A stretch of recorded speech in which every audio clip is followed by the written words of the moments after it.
principalmente quando fala em plano diretor, né, cara, nós temos cidades hoje, já teve casos de cidade que você pede a viabilidade e a consulta de viabilidade retorna num e-mail para você. Não é um geoportal, não tem nada que facilite essa visualização do plano diretor, por exemplo, para você gerar o potencial. Então, tem uma complexidade aí ainda de algumas informações a gente ter dificuldade de acessar, porque a região realmente não é tão provida de desenvolvimento, ou o mercado imobiliário não é tão pujante, e outras são questões também governamentais, né? Que os municípios ainda estão no papel, cara. Então, a gente vem agora num trabalho junto à CNM, que é a Confederação Nacional dos Municípios, fazendo.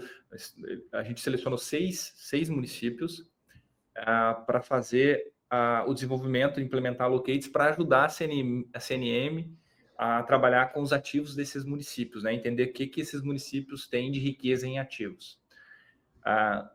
Algumas cidades maiores, show de bola, mas a gente pegou umas cidades, por exemplo, menores no interior do Paraná, e que a gente praticamente vai ter que estruturar o plano diretor da cidade de uma maneira digital. Então tem esses desafios, né? Agora, quando a gente fala na boa parte do nosso mercado, que o mercado imobiliário é mais pujante, cidades acima de 100 mil habitantes, a gente já consegue um nível de dados e acesso à informação muito bom, inclusive dos planos diretores, né? Cidades menores são mais desafiadores. Mas, de fato, cara, para desenvolvedor imobiliário, principalmente loteadoras, né, que às vezes estão apostando em produtos não tão convencionais ou em grandes centros, esse é um desafio forte, cara. Aí, principalmente dado de mercado imobiliário. Né? Esse é um desafio forte. Perfeito. Então, acima de 100 mil habitantes, a priori, você já tem um volume de dados já bacana mais bem resolvido. Legal. Porque no final do dia, para poder conseguir fazer essas avaliações de forma rápida e precisa, tem que ter os dados. Então, acho que é um desafio que é inerente ali e acredito que também a tendência é cada vez estar isso mais disponível. Acho que não só a parte governamental, privada, está cada vez mais se abrindo, né, para conexões de dados, para fornecimento de dados, porque isso vai acaba favorecendo todo o ecossistema. A gente tem, só fazendo um complemento, a gente tem alguns centros que estão muito evoluídos nisso, né? O próprio, por exemplo, Belo Horizonte, São Paulo, você tem as informações, você consegue lastrear tudo o que aconteceu com o imóvel, por exemplo. Você tem acesso do registro de cartório disponível para entender qual foi o valor venal, a transação que aconteceu, né? Não é a realidade do restante do Brasil. Apesar de a gente ter projetos, até leis, falando sobre isso, transparência, acesso à informação, etc., a gente tem uma caminhada longa aí como país de disponibilizar as informações para que a gente possa tomar decisões mais assertivas, né? Tu vê, por exemplo, os Estados Unidos, cara, hoje os Estados Unidos fornece as informações para que o corretor, né, ou o desenvolvedor imobiliário tenha mais precisão nas suas análises, nas suas tomadas de decisão. Aí as empresas consomem, criam seus produtos, etc. Aqui não, aqui é o contrário, as empresas têm que desenvolver isso para auxiliar ou até mesmo ajudar o governo a estruturação das informações para poder tornar isso público e auxiliar nas tomadas de decisões, né? Perfeito, sensacional. Cara, a gente tem um cliente nosso que uma vez demandou, só para poder entender se vocês conseguem apoiar também, ele tem sempre recebe muitas áreas para ser avaliadas e estava precisando de alguma forma que pudesse categorizar essas áreas, não só essa avaliação de ativos, mas que colocasse algum tipo de categorização na esteira, né?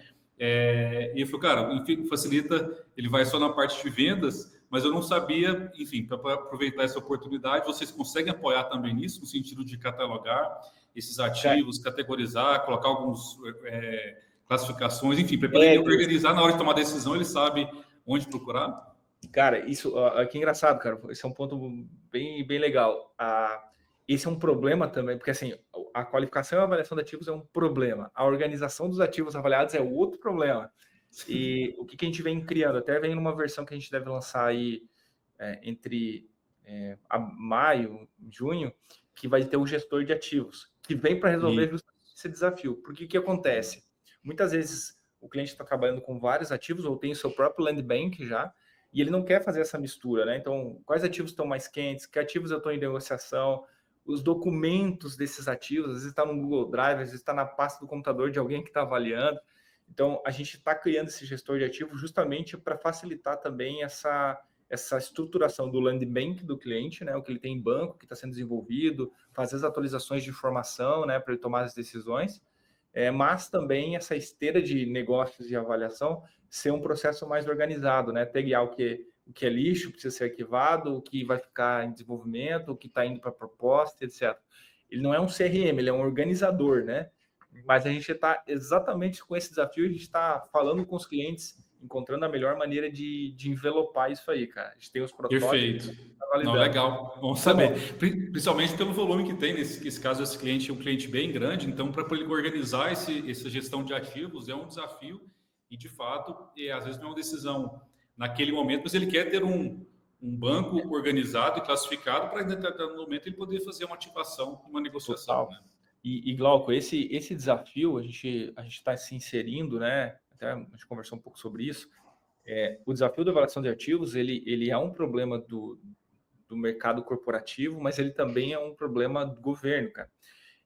A gente vem em alguns trabalhos aí junto à CNM, como eu comentei, mas com o estado, por exemplo, Santa Catarina, a gente estava fazendo alguns trabalhos e também com a Cearapar, no Ceará, no sentido de avaliar e qualificar os ativos em massa. Então, veja, cara, o estado do Ceará tinha 7 mil ativos, né?